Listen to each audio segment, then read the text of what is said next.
That is what it is. I mean, like, Donald Trump is the mob boss showing up in the States and say, geez, it would be terrible if something happened to your state here at the hands of some terrorists. All you need to do is agree to our voter suppression program, and then you're in business. This is what we see him trying to do with the Postal Service and leverage that. It's what we've seen him try to do before in leveraging other parts of the federal government. It's what we're seeing with him trying to use the Department of Justice to prosecute his political enemies, right? All of this is Donald Trump using the tools of power, not for the purposes of advancing the safety and the interests of the American people, not for the purpose of making sure that states are safe from terrorism, but rather doing this because he views his only chance of holding power is to make it harder for people to vote and easier for him to cheat after the election.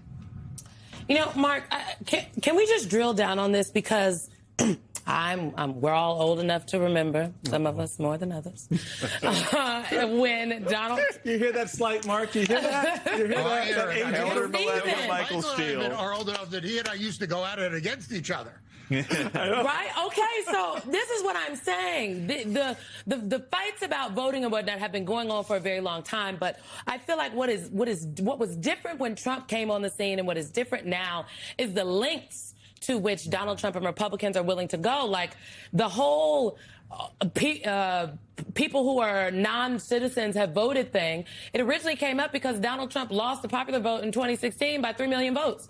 And he said he lost because all these people voted illegally. He has been consistently saying over the last couple of months that people have been voting illegally, that Democrats want to ship in all of these folks. That's why they want immigration policies, okay, air quotes at home. This is the lie that they are telling. I'm concerned about what people who believe the lie are willing to do. Same thing like the people who believe the big lie in 2020. I'm concerned about what people who believe this lie are willing to do this November and Novembers after that.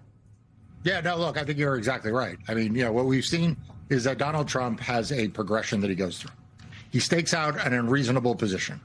He raises the rhetoric around it. When that doesn't do what he wants it to do, he goes to court. When courts shut him down and he loses in court, then he escalates to further rhetoric and inspires his supporters to use extra legal methods. Now, if what I just described sounds like what happened in 2020, it is, right?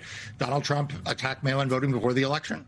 He attacked the election result afterwards. He went to court. When that didn't work, he then incited a violent insurrection. But, you could look at what he did with immigration through the same lens. He demonized migrants. He increased the rhetoric.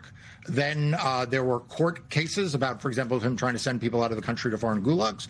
And when that failed, you saw U.S. citizens being killed in the streets in places like Minneapolis. And so, I very much worry that this November, as we head towards these elections, Donald Trump doesn't have a plan B that is like, okay, lower costs, reach to the center. He doesn't have that. He's got only one plan, and that is, as I said, it is to make it harder for people to vote and easier for him to cheat. And what happens is, because it's really hard for him to pull that off, because the courts have not gone along with it in the past, when that fails, Simone, what you are left with is him escalating the rhetoric, and then we've seen what happens.